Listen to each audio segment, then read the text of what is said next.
Dia membakar jawaban matematika yang penting, dan sang profesor tanpa ragu langsung menerjang ke api. Melihat betapa kacau dan putus asanya profesor itu, hati Will pun terasa tidak enak. Bagi seorang jenius seperti dia, soal sulit itu semudah 1+1, tapi sang profesor tetap saja tidak pernah bisa mencapai tingkat VR. Dia merasa sayang melihat anak muda itu menyia-nyiakan bakatnya. Sebenarnya, semua yang dilakukan VR ada alasannya. Sebelum bertemu profesor, setiap pagi Will selalu harus dijemput oleh temannya. Lalu mereka pergi bersama ke lokasi konstruksi untuk mengangkut batu bata, dan malam harinya Will bekerja paruh waktu sebagai petugas kebersihan di MIT. Suatu hari, dia melihat soal matematika di papan tulis, lalu menuliskannya. Dia tidak tahu itu soal tingkat tinggi, yang bahkan di seluruh dunia hanya segelintir orang bisa memecahkannya. Awalnya, sang profesor tidak terlalu memedulikan, mengira itu hanya ulah mahasiswa yang terlalu percaya diri, sampai akhirnya dia melihat jawaban sempurna di papan tulis. Hal itu membuat sang profesor sadar bahwa di MIT, salah satu universitas terbaik dunia, telah muncul jenius baru. Sebelumnya sang profesor pernah berjanji, siapapun yang memecahkan soal ini sebelum akhir semester akan mendapat nilai tertinggi di semester itu. Namanya juga akan diabadikan selamanya. MIT tidak menyangka soal itu bisa terpecahkan hanya dalam 1 hari. Keesokan harinya, ruang kelas matematika yang biasanya sepi langsung penuh sesak. Semua ingin melihat sosok jenius matematika itu. Namun, saat profesor memintanya berdiri, tak satu pun yang menjawab di seluruh kelas. Akhirnya, sang profesor terpaksa kembali mengeluarkan tantangan, kali ini berupa soal matematika yang ia dan rekannya butuhkan waktu 2 tahun untuk memecahkannya. Sementara itu, Will, hanya karena melihat orang yang dulu suka mengganggunya di TK, tanpa pikir panjang langsung turun dari mobil dan bersama teman-temannya. Dengan keras menyeret pergi si preman kecil yang dulu pernah membuli dirinya, sampai orang itu terjatuh ke tanah. Will masih belum berniat berhenti. Polisi patroli yang melihat kejadian itu segera maju untuk melerai, tapi Will yang sedang emosi malah menendang polisi tersebut. Akhirnya, meski ia dibebaskan dari kantor polisi, Will tetap didakwa menyerang petugas dan akan diadili beberapa hari lagi. Namun, ia sama sekali tidak khawatir, karena hal seperti ini sudah biasa baginya. Malam itu, saat melihat soal tentang benda langit di papan tulis, Will tanpa banyak berpikir langsung memberikan solusi terbaik. Tepat saat itu, profesor yang kebetulan lewat melihatnya. Mengira Will, petugas kebersihan, berbuat onar, profesor buru-buru menghentikannya. Will yang ketahuan langsung pergi. Profesor ingin mengejar menegur, tapi baru berbelok di sudut, Will sudah menghilang. Saat profesor kembali ke depan papan tulis, ia terkejut dengan apa yang dilihatnya. Jawaban Will ternyata tepat, tanpa kesalahan. Karena takut dilaporkan profesor, ia memutuskan mengundurkan diri dari pekerjaannya. Ia nongkrong bersama teman-temannya, tatapan keempat anak muda itu memancarkan kebingungan terhadap hidup. Keesokan harinya, profesor menelusuri jejak dan menemukan departemen petugas kebersihan, mendapatkan kontak Will di sana. Sementara itu, Will menjalani sidang di pengadilan tanpa didampingi pengacara. Karena hafal konstitusi Amerika, hanya dengan kemampuannya berbicara, Will membuat pengacara lawan dan hakim kehabisan kata-kata. Berbagai kasus pembebasan tanpa hukuman dalam sejarah dijadikan Will sebagai bukti di persidangan. Jelas, ini bukan pertama kalinya dia berdiri di sana. Profesor yang menyaksikan pemandangan ini sangat kagum, bahkan tak bisa menyembunyikan apresiasinya di wajahnya. Namun kali ini, keberuntungan tidak berpihak pada Will. Hakim butuh waktu puluhan menit hanya untuk membaca catatan kriminalnya, berisi pencurian, perusakan mobil, menyamar sebagai polisi, hingga penyerangan dengan kekerasan. Lebih mengejutkan, semua catatan itu sebelumnya berakhir dengan vonis tidak bersalah. Tapi kali ini hakim tidak mempedulikannya. Hakim langsung menjatuhkan hukuman penjara dengan uang jaminan sebesar $50.000 dan tidak mengizinkan adanya pembelaan. Jika tidak ada yang mau membantu, uang jaminan yang tinggi dan catatan kriminal yang tak terhitung jumlahnya akan membuat Will menghabiskan masa mudanya yang terbaik di penjara. Untungnya, profesor bersedia membantu. Ia memberikan syarat yang tidak bisa ditolak oleh Will, yaitu di bawah pengawasannya, Will boleh keluar dari penjara, tapi harus memenuhi 2 syarat utama. Pertama, setiap minggu harus mengerjakan soal matematika bersama profesor. Kedua, setiap minggu harus menemui psikolog. Meskipun Will sangat menolak untuk bertemu psikolog, tapi itu jelas jauh lebih baik daripada harus mendekam di penjara. Setelah keluar, Will pun tidak mengecewakan profesor. Tidak peduli seberapa sulit atau rumit soal matematika yang diberikan, Will selalu bisa menemukan solusi terbaik hanya dengan berpikir sejenak. Profesor sangat puas dengan kemampuan matematikanya. Namun, urusan dengan psikolog justru membuatnya pusing. Psikolog pertama bahkan belum sempat berbicara banyak dengannya, sudah langsung dibongkar oleh Will soal orientasi seksualnya. Sampai-sampai psikolog itu hampir mengalami masalah psikologi sendiri. Ternyata, Will sudah membaca biografi psikolog itu sehari sebelumnya. Dari tulisan dan perilakunya, Will sudah bisa memastikan orientasi seksual psikolog itu. Hanya dengan beberapa kalimat, psikolog itu langsung dibuat marah olehnya. Setelah itu, profesor mencarikan 4 psikolog lain untuk Will, tapi hasilnya tetap sama. Semuanya dibuat kesal hingga kehilangan kendali oleh Will. Karena kehabisan akal, profesor akhirnya mencari teman sekamarnya di universitas dulu, Sean. Sean adalah guru psikologi di sebuah sekolah, dan awalnya dia memang tidak berniat menerima kasus terapi ini, meskipun profesor terus menekankan bahwa Will adalah talenta yang sangat langka. Sean tetap tidak tertarik, sampai akhirnya profesor memberitahu bahwa dia dan Sean berasal dari daerah yang sama dan memiliki pengalaman masa kecil yang mirip. Barulah Sean setuju untuk menerima kasus ini. Melihat ada orang baru lagi, Will tetap menunjukkan wajah tidak ramah. Ia mengabaikan 3 profesor yang berdiri menyambutnya, langsung duduk di sofa tanpa basa-basi, hanya ingin segera mengakhiri apa yang disebut terapi psikologis ini. Bahkan sebelum Sean sempat bicara, Will sudah mengambil alih situasi, mulai mengelilingi dan mengamati seluruh ruangan. Will bukannya menjawab pertanyaan Sean dengan benar, malah selalu mengelak atau mencari-cari alasan untuk tidak menjawab. Ketika melihat buku-buku di rak Sean, Will berkomentar bahwa semua buku itu sampah. Sean hanya menanggapi seadanya, tidak mempermasalahkan. Namun Will semakin menjadi-jadi, lalu mulai mengomentari ucapan Sean. Ia bilang ucapan Sean juga sama saja sampah. Sean tetap tidak tersinggung, bahkan dengan rendah hati bertanya di mana letak kesalahannya. Sampai akhirnya Will menyinggung soal istri Sean, bahkan mengatakan bahwa Sean menikahi wanita yang salah. Hal ini tampaknya menyentuh batas kesabaran Sean. Namun Will seolah-olah menemukan celah, dan terus berkata kasar tentang istri Sean. Tak disangka, Sean langsung mencekik leher Will. Will pun terkejut dengan apa yang terjadi, karena sebelumnya para psikolog lain paling-paling hanya marah-marah saja. Tak disangka, Sean justru langsung meluapkan amarahnya. Rencana Will pun kembali berhasil. Melihat ekspresi puas Will, sang profesor tahu bahwa sesi terapi kali ini kembali gagal. Namun yang tak terduga, Sean tidak menyerah. Sebaliknya, ia meminta agar pertemuan dilanjutkan minggu depan pada waktu yang sama. Ada satu hal yang memang benar dikatakan Will, yaitu bahwa Sean berada di tengah badai hebat, ombak menghantam perahu kecilnya, dan dayungnya hampir patah. Ia sangat membutuhkan pelabuhan untuk keluar dari situasi itu, namun itu hanyalah salah satu bagian dari kehidupan Sean. Pada hari Kamis, begitu Will masuk, Sean langsung mengajaknya bicara di luar. Kemudian mereka berdua pergi ke taman dan duduk di tepi sungai. Awalnya, Will tetap bersikap cuek dan simi seperti biasanya, tapi kata-kata Sean selanjutnya justru menyentuh jiwanya. Kamu hanyalah seorang anak yang suka bicara sembarangan. Kalau bicara soal ilmu kedokteran, mungkin kamu bisa mengutip teori-teori dangkal dari buku, tapi kamu tidak tahu seperti apa bau di dalam gereja yang tertulis di buku itu. Kalau bicara soal perempuan, kamu mungkin bisa menyebutkan berbagai preferensi yang berlebihan, tapi kamu belum pernah merasakan kebahagiaan bangun pagi dengan keluarga di sampingmu. Kalau bicara soal perang, kamu bisa saja membahas soneta-soneta Shakespeare, tapi kamu belum pernah merasakan duka melihat teman seperjuanganmu mati di depan matamu. Kamu juga belum pernah merasakan sakitnya kehilangan orang yang paling kamu cintai di depan mata. Meski aku pernah membaca Orphan Without Poison, aku tetap tidak bisa menilai dirimu hanya dari pengetahuan buku. Kecuali kamu mau membuka hatimu, baru aku bisa mengenalmu. Untuk pertama kalinya, Via merasa dirinya dipahami oleh seseorang. Akhirnya ada orang yang bisa menyentuh hatinya. Namun Will juga tidak mudah menyerah. Suatu kali saat sesi terapi, Will sangat pendiam, dan Sean tidak mengucapkan sepatah kata. Sekarang, Sean menunggu Will memulai pembicaraan. Setiap kali, mereka hanya diam sampai waktu habis, sampai akhirnya pada hari itu Will tidak tahan lagi, lalu menceritakan lelucon kepada Sean yang hampir tertidur.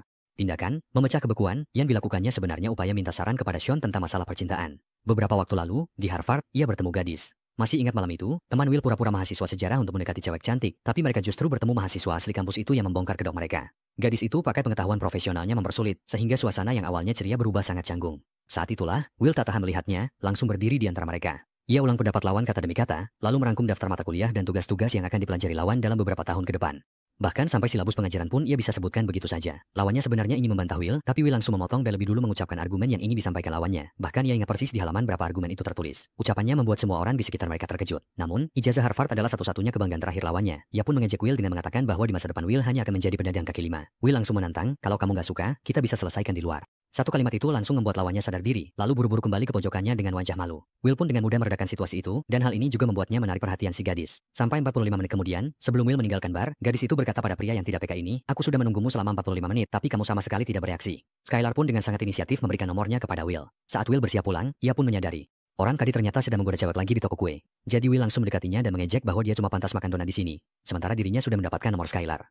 Sejak saat itu, Will mulai berkencan dengan Skylar, dan untuk pertama kalinya ia merasakan manisnya cinta. Namun demi menjaga citra sempurna di hadapan Skylar, ia justru tidak berani mengajaknya bertemu lebih lama.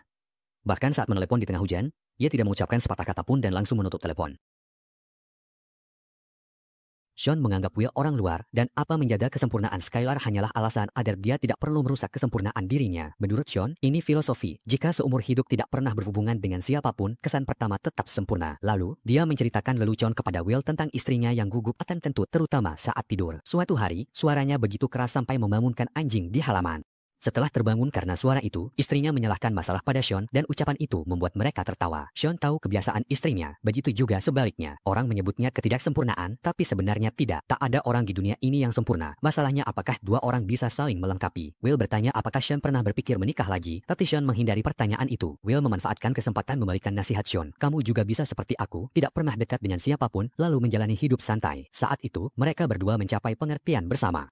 Sean tidak menanggapi, hanya berkata waktunya habis. Kali ini Will asyik mengobrol sampai lupa waktu. Namun ia tetap mengikuti saran Sean, membuka hati, dan datang ke sekolah Skylar, mengambil langkah pertama. Sayangnya, masih ada tugas yang harus dikerjakan. Ia berencana bertemu Will lagi besok, tapi Will sudah tidak sabar. Ia menyelesaikan tugas Skylar secepatnya lalu kembali ke asrama untuk memberikannya pada Skylar. Saat kencan Skylar menanya tentang keluarga Will. Untuk menutupi identitasnya sebagai yatim piatu, Will berbohong soal punya 12 kakak laki-laki. Skylar ingin bertemu mereka, dan Will terpaksa setuju. Di sesi terapi selanjutnya, Will bertanya pada Sean bagaimana hidupnya jika tak pernah bertemu istrinya. Tapi Sean menafsirkan itu sebagai apakah hidupnya lebih baik jika tak pernah bertemu Will. Untuk pertanyaan ini, Sean menjawab dengan sungguh-sungguh.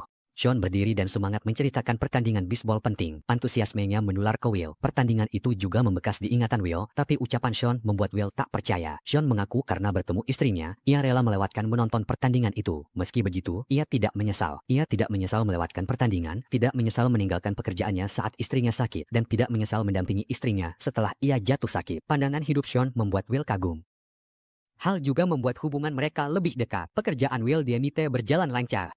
Soal matematika yang membuat orang lain pusing, di tangan Will jadi sangat mudah. Melihat kondisi Will yang membaik, Profesor menemui Sean, berharap bisa segera berdiskusi dengan Will tentang rencana masa depannya. Banyak tempat yang membutuhkan bakat matematika Will sudah menantikan kehadirannya. Namun, Sean merasa belum waktunya. Profesor itu terburu-buru, berharap Will bisa segera menunjukkan kemampuannya. Meski Sean menentang cara profesor itu, Profesor sudah mengatur agar Will mengikuti wawancara kerja. Namun, yang tak diduga olehnya, yang pergi menghadiri wawancara justru sahabat karib Will, sementara Will sendiri sedang bersama Skylar di luar. Setiap kali Skylar ingin bertemu kedua belas kakaknya, Will selalu mencari alasan untuk mengelak. Ia takut jika Skylar tahu rumah kecilnya yang reot dan latar belakang hidupnya yang menyedihkan, Skylar akan memutuskan hubungan. Meski jenius, Will sulit lepas dari rasa minder yang tertanam dan kadang hatinya sensitif. Hanya karena satu candaan Skylar, saraf Will langsung tegang. Rasa minder membuat Will curiga, ia mulai meragukan diri sendiri, merasa hanya mainan Skylar, pacar sementara. Kejeniusan, kemiskinan, dan kisah hidupnya yang legendaris hanya menambah warna hidup Skylar. Tapi, sebagai anak orang kaya, Skylar cepat atau lambat pasti akan meninggalkannya, lalu menikah dengan pria sukses, dan mereka akan menceritakan kisah Will sebagai lelucon tengah malam. Saat Skylar mengajak Will ke California menemaninya kuliah kedokteran, Will langsung menolak tanpa ragu. Ia takut perubahan.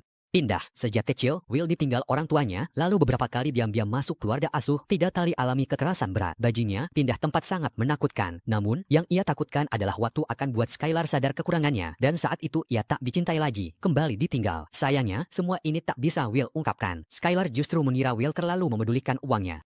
Skylar kehilangan kedua orang tuanya di usia 13 tahun. Ia ingin mengembalikan warisan itu, asal orang tuanya menemaninya sehari lagi. Skylar menghadapi hidupnya, Will pengecut. Will takut tak ada yang mencintainya, bukankah Skylar juga merasakan hal sama? Skylar jujur pada diri. Aku tidak jujur padamu. Karena itu, mereka bertengkar hebat. Akhirnya, walau Skylar memohon, Will tetap pergi, meninggalkan Skylar sendiri. Hatinya hancur. Ia tak habis pikir. Mudahnya Will bilang, aku tidak mencintaimu. Besoknya, Profesor ragu jawaban Will, tapi Will tetap bilang benar. Saat tahu Will tak hadir wawancara, Profesor kecewa karena semua usahanya, Will tak berterima kasih. Will yang emosi mulai melawan. Baginya, soal-soal itu semudah 1 tambah 1 sama dengan 2, ia tak butuh siapapun mengatur hidupnya, apalagi mengendalikan atau memberinya belas kasihan. Ia membakar jawabannya dan melempar ke lantai. Sang profesor berusaha menyelamatkan, tapi hanya bisa melihat jawaban itu terbakar. Ia berharap seandainya tak pernah bertemu Will. Kalau begitu, ia tak akan merasa dirinya rendah. Namun, yang ia sesalkan adalah Will yang menyia-nyiakan bakat. Akhirnya, hubungan mereka memburuk. Di terapi berikutnya, Sean bertanya Will punya belahan jiwa. Kebetulan, itu mengenai Will yang baru menjauhkan Skylar. Ia mengalihkan dengan menyebut tokoh yang sudah meninggal. Jelas, ia tak punya belahan jiwa. Sean mendorong Will membuka hatinya. Sean ingin Will menghadapi keinginan sejatinya. Ia tahu Will Kemito bukan sekadar bersih-bersih, tapi karena dorongan dari dirinya. Saat Sean bertanya apa keinginan Will mengelak dan menjawab asal. Katanya hanya ingin jadi gembala. Sean pun merasa tak ingin buang waktu, berdiri, membuka pintu, dan menyuruh Will pergi. Will tak mengerti kenapa Sean begitu, tiap kali tak nyaman, ia seperti landak berduri. Dengan sikap defensif, ia menyerang semua orang, namun Sean sudah lelah menunggu. Will, seperti dengan Skylar, selalu menutupi perasaannya dan kurang jujur. Sebelum Skylar pergi, Will menelepon. Skylar bilang, aku mencintaimu. Will senang, dia juga mencintai Skylar. Tapi akhirnya, balasannya hanyalah jadi dirimu. Will tetap tak melampaui dirinya. Skylar tidak memahami ini dan pergi meninggalkan kota itu dengan kecewa. Semuanya kembali ke awal. Will berpikir, mungkin tidak apa-apa jika hidupnya seperti ini selamanya. Hatinya tak akan terluka. Setelah tahu Will melewatkan wawancara berikutnya dan terlalu penakut mempertahankan pacarnya, sahabatnya pun mengungkapkan isi hatinya. 20 tahun lagi kamu masih kerja sama aku di proyek bangunan, aku bakal bunuh kamu karena kamu punya tiket lotre jutaan dolar yang gak kami punya. Tapi kamu pengecut dan gak berani menukarkannya. Setiap hari aku jemput kamu ke rumah buat minum, bercanda, ribut, gak masalah. Momen terbaik sehari itu saat aku berhentiin mobil di pinggir jalan ke rumahmu sebelum pintu. Setiap kali aku ketuk pintu, aku berharap kamu udah gak di rumah, gak pamit. Kamu pergi begitu saja tanpa suara. Pergi lakukan apa yang kamu mau, wujudkan nilai dirimu. Setelah mendengar, Will terdiam gak bisa bicara. Saat tahu Sean mengusir Will, Profesor gak habis pikir. Itu artinya Will batal terus hidup bareng teman lama tanpa arah. Tapi Sean lebih paham dari siapa.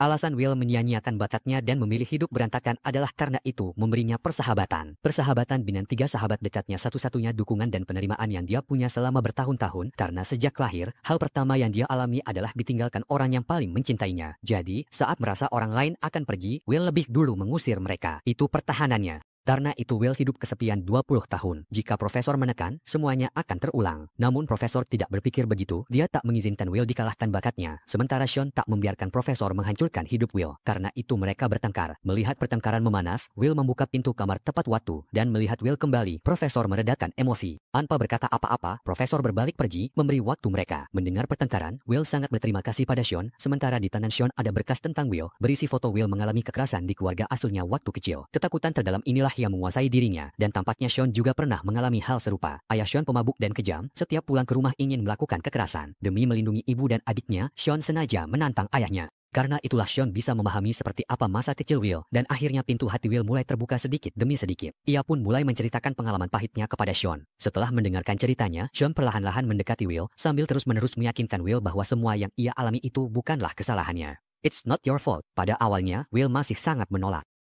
Jangan main-main sama aku, Sean. Setelah Sean mengulanginya 11 kali, ini bukan salahmu, pertahanan Will runtuh. Segera, ia menangis. Selama 20 tahun, ia tak pernah menangis seperti itu. Dengan sabar dan berani, Sean membantu Will menemukan cara membuka diri. Pengalaman pahit tidak mengubur bakatnya, tapi justru mengikis kepercayaan diri yang seharusnya ia miliki.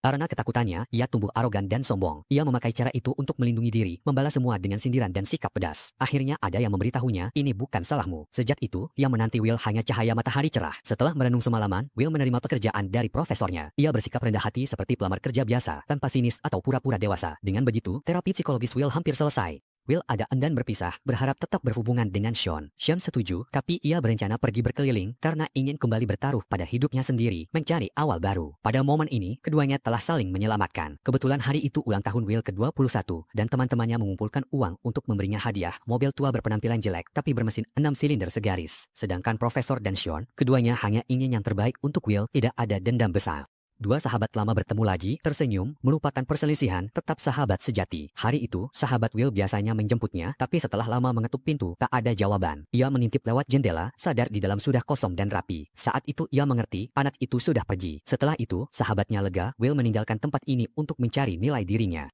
Dia sangat bahagia untuk Will. Sementara itu, Sean berkemas untuk perjalanannya. Will mengendarai mobil, memandang gurunya yang membantunya menemukan jati diri, merasa bersyukur, lalu diam-diam meletakkan surat di kotak surat dan pergi. Sean merasa ada yang berbeda, ia turun dan melihat kotak surat yang biasanya terbuka. Dalam surat itu tertulis, tolong sampaikan permintaan maafku pada profesor, soal pekerjaan harus kutunda. Seperti kau melewatkan pertandingan bisbol demi gadis yang kau cintai, aku juga tak ingin menyesal. Will sadar harus lakukan, ke California cari gadis yang pernah dia sakiti. Itulah tadi alur cerita film Woodmill Hunting. Terima kasih sudah nonton video ini sampai habis. Jangan lupa untuk like, share, dan subscribe channel Short Film untuk pembahasan film lainnya. Jika kalian ingin request pembahasan film silakan komen di bawah. Sampai jumpa di video selanjutnya, dan semoga harimu menyenangkan. Jangan lupa ikuti Facebook dan Instagram kita.